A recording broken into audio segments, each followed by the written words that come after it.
Now Bohr का model fail होना एक बहुत बड़ा झटका था साइंस के लिए। साइंस के लिए एक बहुत ही बड़ा सेटबैक था क्योंकि बोहर का मॉडल फेल हो चुका था टू एक्सप्लेन द एटम। तो अब सवाल ये पैदा हो रहा था कि हमारे पास एटम को कैसे हम किस तरीके से हम क्या करें, एटम को एक्सप्लेन करें। तो एक बहुत ही ज़बरदस्त पेशरफ्त हुई 1926 फरवरी में।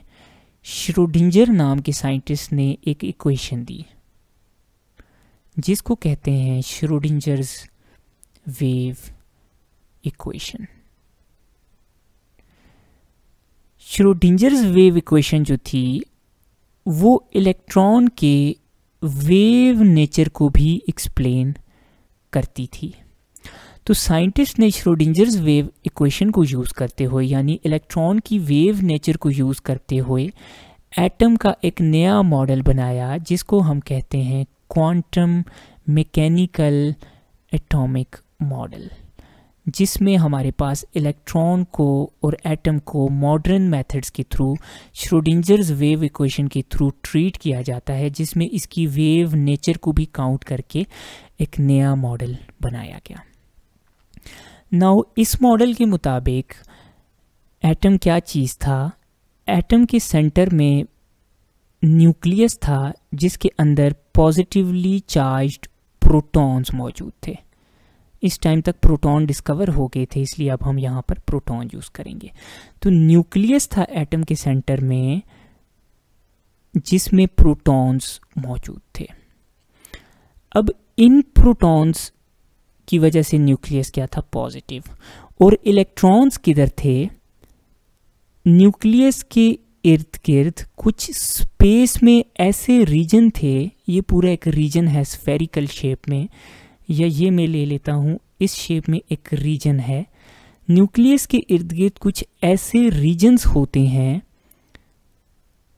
जहाँ पर इलेक्ट्रॉन कैन बी फाउंड, और इन रीजन्स को हम कहते हैं ऑर्बिटल्स। इन रीजन को हम क्या कहते हैं? ऑर्बिटल्स। तो मॉडर्न जो मॉडल है उसमें इलेक्ट्रॉन को प्रोबेबिलिटी से डिस्क्राइब किया जाता है, क्योंकि हाइजेनबर्ग्स अनसर्टेनिटी प्रिंसिपल ये अलाउ नहीं करता कि हम इलेक्ट्रॉन के फिक्स्ड पाथ या फिक्स्ड मोशन शो करें। इसलिए इलेक्ट्रॉन को मॉडर्न मेथड से प्रोबेबिलिटी में एक्सप्लेन किया जाता है। कैसे?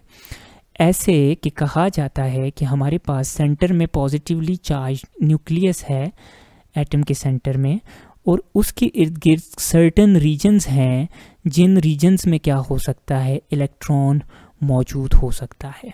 तो this is the modern atomic model. अब इस मॉडल की हम डिटेल पढ़ते हैं।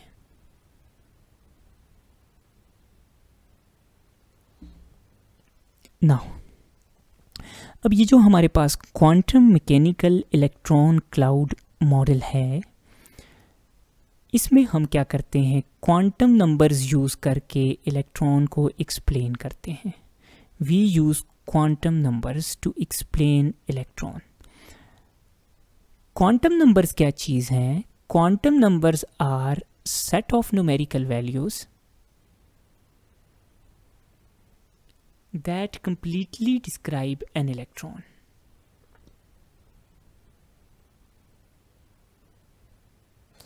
अब क्वांटम नंबर्स वो सेट ऑफ वैल्यूज़ हैं जो एक इलेक्ट्रॉन को completely डिस्क्राइब करती हैं modern quantum mechanical electron cloud model में।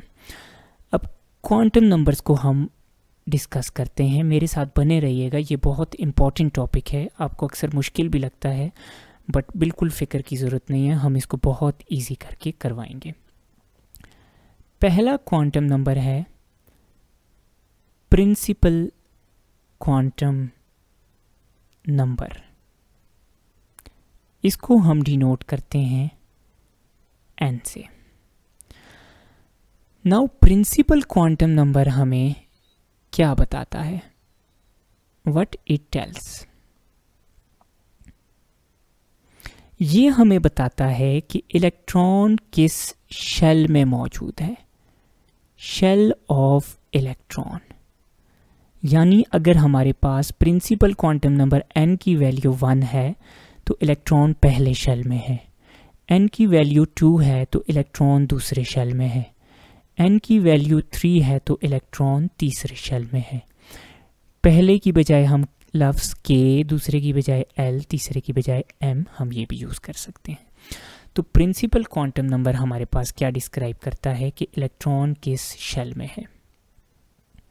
सेकेंड बात, which property of electron it describes. ये इलेक्ट्रॉन की और किस प्रॉपर्टी को डिस्क्राइब करता है। तो शॉर्ट इन शॉर्ट आंसर है कि ये हमें बताता है एनर्जी ऑफ इलेक्ट्रॉन। कैसे कि अगर n की वैल्यू 1 है तो इस इलेक्ट्रॉन की एनर्जी कम होगी, n की वैल्यू 2 है तो इसकी एनर्जी ज़्यादा होगी, n की वैल्यू 3 है तो एनर्जी और ज़्यादा होगी, 4 और ज़्यादा। यानी n का नंबर जैसे जैसे बढ़ता जाएगा उसी के साथ एक इलेक्ट्रॉन की एनर्जी भी इंक्रीज़ होती जाएगी। पहले शेल की इलेक्ट्रॉन की एनर्जी लोएस्ट होती है, followed by second, followed by third, followed by fourth and so on. तो ये हमारे पास इलेक्ट्रॉन की एनर्जी को डिस्क्राइब करता है। थर्ड इंपॉर्टेंट बात, व्हाट फर्दर इट टेल्स। इससे हम फर्दर क्या कैलकुलेट कर सकते हैं। तो इस क्वांटम नंबर को यूज करके we can calculate maximum number of electrons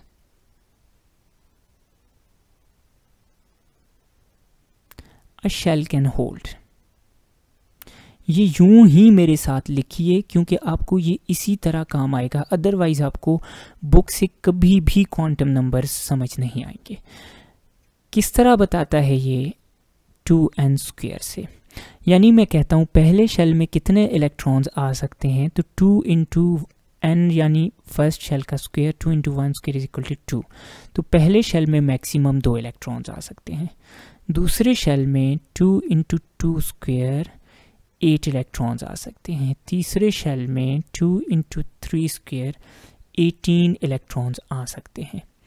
तो ये चीज़ें हम प्रिंसिपल क्वांटम नंबर से सीखते हैं कि ये हमें बताता है कि एक इलेक्ट्रॉन किस शेल में पड़ा है। अब देखना ये कैसे डिस्क्राइब करेगा। इसने हमें बताया कि इलेक्ट्रॉन सपोज दूसरे शेल में पड़ा है। अगर n इज इक्वल टू 2 है तो यहाँ पे हम एग्जाम्पल भी ले लेते हैं। तो इसने हमें बताया कि इलेक्ट्रॉन जो है वो दूसरे शेल में पड़ा है। अब हम फर्दर जाते हैं, हमें अभी भी इलेक्ट्रॉन के बारे में और इन्फॉर्मेशन भी चाहिए, तो हम बाकी क्वांटम नंबर्स पढ़ते हैं।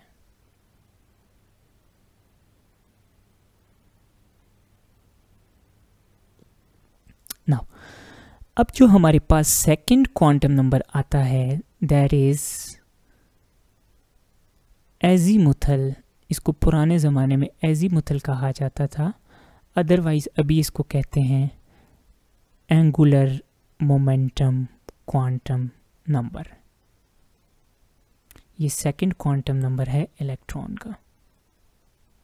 इसको हम डिनोट करते हैं L से। Now angular momentum quantum number हमें क्या बताता है? ये हमें बताता है इलेक्ट्रॉन का subshell. Now angular momentum quantum number हमें बताता है इलेक्ट्रॉन का सबशेल। एक शेल में फर्दर सबशेल्स होते हैं S, P, D, F, sharp, principal, diffused, fundamental. Basically G भी होता है लेकिन हम 4 ही पढ़ते हैं। 4 डिफरेंट टाइप्स के सब शेल्स हो सकते हैं एक शेल के अंदर मजीद, S, P, D, F। तो एजीमुथल क्वांटम नंबर की वैल्यू हमें ये बताती है कि मजीद किस सब शेल में इलेक्ट्रॉन पड़ा है। S की वैल्यू होती है 0, P की 1, D की 2, F की 3। L की value for S subshell is 0, P के लिए 1, D के लिए 2, F के लिए 3। ये याद रखिएगा कि S के L की वैल्यू 0 होती है, P की 1, D की 2, F की 3। तो ये हमें बताता है कि एक इलेक्ट्रॉन कौन से सबशेल में पड़ा है, S में, P में, D में या F में। तो अगर L की वैल्यू 0 होगी इसका मतलब है कि S सब शेल में इलेक्ट्रॉन पड़ा है। L की वैल्यू 1 होगी तो इलेक्ट्रॉन P सब शेल में पड़ा है। अब ये इलेक्ट्रॉन की किस प्रॉपर्टी को डिस्क्राइब करता है, तो नाम से पता चलता है इट डिस्क्राइब्स एंगुलर मोमेंटम। अब ये चीज़ें काफ़ी कॉम्प्लेक्स हैं, इनकी डिटेल में नहीं जाते। ये इलेक्ट्रॉन की एंगुलर मोमेंटम को डिस्क्राइब करता है, या एंगुलर मोमेंटम की वजह से ऑर्बिटल की शेप भी बनती है, तो हम इसको शेप ऑफ ऑर्बिटल भी कह सकते हैं। तो ये हमारे पास शेप ऑफ ऑर्बिटल और एंगुलर मोमेंटम को डिस्क्राइब करता है। अब इससे हम फर्दर क्या कैलकुलेट कर सकते हैं, इससे फर्दर हम ये कैलकुलेट कर सकते हैं कि maximum number of electrons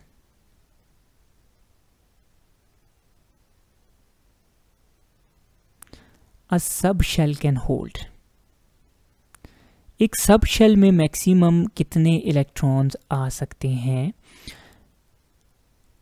it is given by 2 × 2l+1। यानी अब मैं बात करूं कि S में कितने इलेक्ट्रॉन्स आ सकते हैं, तो S के लिए हमारे पास L की वैल्यू है 2 × L है, S के लिए 0, 0 + 1, तो 2 × 0 0 + 1 1, तो 2 × 1 2, तो S में मैक्सिमम 2 इलेक्ट्रॉन्स आ सकते हैं। ना अगर हम P की बात करें तो 2 × 2 × P के लिए L है 1 + 1, तो 2 × 1 2 + 1 3, 2 × 3 6, तो P में मैक्सिमम 6 इलेक्ट्रॉन्स आ सकते हैं। इसी तरह D में 10 और F में 14 इलेक्ट्रॉन्स आ सकते हैं। तो इससे हमें फर्दर ये पता चलता है कि एक सब शेल में कितने मैक्सिमम इलेक्ट्रॉन्स आ सकते हैं। S में 2, P में 6, D में 10, F में 14 इलेक्ट्रॉन्स आ सकते हैं। और क्या हम इससे पता कर सकते हैं, और इसके बारे में ये है कि नंबर ऑफ सब शेल्स आपको कैसे पता चलेगा। एक शेल में कितने सब शेल्स होते हैं, अगर आपसे पूछ लें, अगर आपसे पूछते हैं कि एक शेल में कितने सब शेल्स होते हैं, तो 8 = n। इसका क्या मतलब हुआ।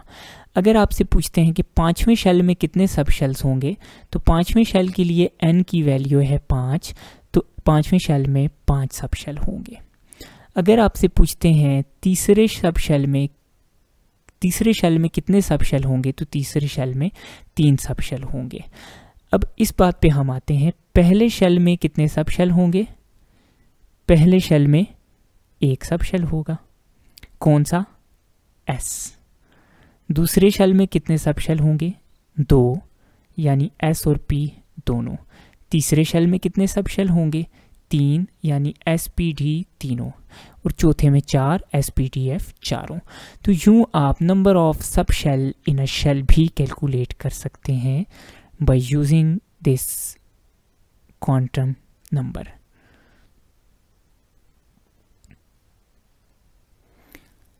ओके, अब यहाँ पे हम एक्सप्लेनेशन के लिए एक और फर्जी टॉपिक ले लेते हैं। अब हमें शेल का तो बताया प्रिंसिपल क्वांटम नंबर ने, अब हम ले लेते हैं L की वैल्यू 1। तो इसने हमें बताया कि हमारे पास किस सब शेल में है इलेक्ट्रॉन, तो इस शेल के अंदर हमारे पास सेकंड शेल में SP होगा P, क्योंकि n = 2, तो इसमें 2 सब शेल्स होंगे SP। तो L ने हमें ये बताया कि L = 1, यानी हमारे पास इलेक्ट्रॉन किस में है, P में। तो अभी तक हमें इलेक्ट्रॉन के बारे में क्या पता चला है कि ये इलेक्ट्रॉन 2p सब शेल का है, सेकंड शेल और P सब शेल में है। अब हम देखते हैं कि फर्दर हम और इलेक्ट्रॉन को कैसे डिस्क्राइब कर सकते हैं।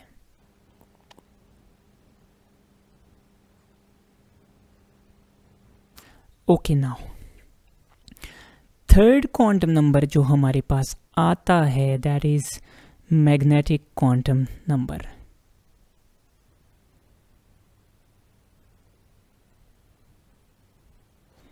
Magnetic quantum number is given by m. Now what does magnetic quantum number tell us? Magnetic quantum number हमें बताता है एक इलेक्ट्रॉन का सब शेल, या जिसको हम ऑर्बिटल भी कहते हैं। अब सब शेल क्या चीज़ है, देखें, सपोज दूसरा शेल है, दूसरे में क्या है, एस भी है, पी भी है। अब पी में फर्दर क्या है, पी एक्स भी है, पी वाई भी है, पी जेड भी है। तो इनको हम कहते हैं सब शेल या ऑर्बिटल्स, यानी पी के अंदर जितने फर्दर सब शेल्स होते हैं। तो मैग्नेटिक क्वांटम नंबर हमें बताता है कि इलेक्ट्रॉन का सब शेल या ऑर्बिटल ये इलेक्ट्रॉन की किस प्रॉपर्टी को डिस्क्राइब करता है। अब ये देखें, P था angular momentum, P X P Y P Z क्या है, एंगुलर मोमेंटम की स्पेस में ओरिएंटेशन। तो ये किस चीज़ को डिस्क्राइब करता है, orientation of angular momentum. Subshell था एंगुलर मोमेंटम और सब शेल क्या है, एंगुलर मोमेंटम की स्पेस में ओरिएंटेशन। नाउ हमारे पास सब शेल्स कितने टाइप्स के होते हैं और कैसे होते हैं ये हम देखते हैं। अब इससे हम फर्दर क्या निकाल सकते हैं कि हमारे पास टाइप्स ऑफ सब शेल इन अ शेल या number of sub shells in a सब शेल। एक सब शेल में कितने सब शेल होते हैं, it is given by 2l+1। कैसे, अब s की वैल्यू है l की 0, तो s के अंदर कितने सब शेल्स होंगे, फर्दर सब शेल्स होंगे, 2 × 0 + 1। s के अंदर आता है एक ही किस्म का सब शेल, s ही होता है जो। अब p की हम बात करें तो p के लिए l की वैल्यू है 1, तो p के अंदर कितने ऑर्बिटल्स होंगे मज़ीद, 2 × l+1, यानी 2 × 1 + 1 = 3। यानी देखें P X P Y P Z, P के अंदर 3 मज़ीद किस्म के सब शेल्स होते हैं। इसी तरह हम डी के लिए कैलकुलेट करें तो डी के लिए 2 × 2 + 1, डी के लिए एल की वैल्यू 2 होती है, 4 + 1 5। तो डी के अंदर मज़ीद कितने ऑर्बिटल्स होते हैं, 5। ये आपको आने चाहिए, D X Y D Y Z D X Z D Z square D X square minus Y square. और इसी तरह एफ के अंदर टोटल कितने ऑर्बिटल्स या सब शेल्स होते हैं, 7। तो इससे हम फर्दर ये कैलकुलेट कर सकते हैं कि कितने सब शेल्स एक शेल में प्रेजेंट हैं। अब हर सब शेल में 2 इलेक्ट्रॉन्स आते हैं, 2 पी एक्स में, 2 पी वाई में, 2 पी जेड में। तो टोटल पी में हमने कितने कैलकुलेट किए थे, 6, 2 2 2 6। डी में हमने कितने कैलकुलेट किए थे, 10 पिछले लेक्चर में, 2 इसमें, 2 इसमें, 2 इसमें, 2 इसमें और 2 इसमें। तो यूं हम कैलकुलेशन कर सकते हैं। नाउ इनकी वैल्यूज़ कैसी होंगी, आपको कैसे पता चलेगा कि इसकी m की वैल्यू क्या है। तो सपोज मैं इधर ले लेता हूँ p की l की वैल्यू क्या है, p के लिए l की वैल्यू है 1, तो इसके m की वैल्यू होगी -1, 0 और 1। इसके m कितने होंगे, 3, P X P Y P Z. तो एक आ गया पी एक्स, एक आ गया पी जेड, एक आ गया पी वाई। याद रखें जो जेड एक्सिस पे होता है उसको 0 वैल्यू दिया करें। इसी तरह डी के लिए एल की वैल्यू क्या है, 2। डी के लिए एल की वैल्यू क्या है, 2। तो इसके लिए m की वैल्यूज़ क्या होंगी, -2, -1, 0, 1, 2। टोटल कितने, 5। टोटल यहाँ पे 1 2 3 4 5 आ जाते हैं। तो यूँ आपके पास आ जाता है m की वैल्यू। तो अब यहाँ पे हम आएँ तो अब हमें मज़ीद m = अगर हम कहते हैं 0, तो अब हमें ये पता चला है एक इलेक्ट्रॉन सेकंड शेल का है, सेकंड शेल में p सब शेल का है, p सब शेल में p z सब शेल का है। तो हमें इलेक्ट्रॉन के बारे में काफ़ी इंफॉर्मेशन इन क्वांटम नंबर से मिल चुकी है। नाउ व्हाट फर्दर,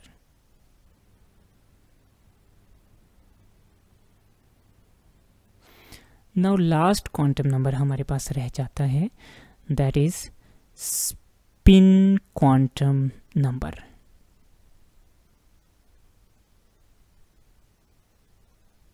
इसको हम s से लिखते हैं या कभी कभी ms भी लिखा होता है। नाउ स्पिन क्वांटम नंबर हमें क्या बताता है, स्पिन ऑफ इलेक्ट्रॉन। अब इलेक्ट्रॉन का स्पिन क्लॉकवाइज भी हो सकता है और एंटी क्लॉकवाइज भी। जिसका स्पिन क्लॉकवाइज होगा उसकी s की वैल्यू होगी -12 और जिसका एंटी क्लॉकवाइज होगा उसकी s की वैल्यू होगी +12। तो ये हमें बताता है स्पिन ऑफ इलेक्ट्रॉन। तो इन 4 क्वांटम नंबर्स को यूज़ करके हम एक इलेक्ट्रॉन को कम्प्लीटली डिस्क्राइब कर सकते हैं कि एक इलेक्ट्रॉन किस शेल का है, शेल में किस सब शेल का है, सब शेल में किस सब शेल या ऑर्बिटल का है और कौन से स्पिन वाला है। यानी मैं बात करता हूँ सेकंड शेल का इलेक्ट्रॉन है, सेकंड शेल में p का इलेक्ट्रॉन है, p में pz का इलेक्ट्रॉन है और pz में कौन सा है, क्लॉकवाइज स्पिन वाला इलेक्ट्रॉन है। तो इन चारों नंबर्स को यूज़ करके मैंने एक इलेक्ट्रॉन को कम्प्लीटली डिस्क्राइब कर लिया। मैंने इलेक्ट्रॉन को कम्प्लीटली डिस्क्राइब कर लिया। तो ये थे क्वांटम नंबर्स जिनके सेट को यूज़ करके हमने इलेक्ट्रॉन को क्या किया, कम्प्लीटली डिस्क्राइब कर लिया। We have completely described an electron. अब यहाँ से एक और इम्पॉर्टेंट क्वेश्चन है जो अक्सर एंट्री टेस्ट में पूछा जाता है। वो ये पूछा जाता है कि which value of quantum number is wrong, which is wrong set of quantum numbers. पहला मैं लिखता हूँ, बल्कि N, L, M और S लिख लेता हूँ। Option A, option B, option C, option D। Now N3, L2, M0, S-12, N6, L5, M3, S+12, N4, L4, M3, S+12, and N5, L2, M0, S+12। Now इनमें से कौन सा गलत है? Now N is equal to 3, ठीक हो गया।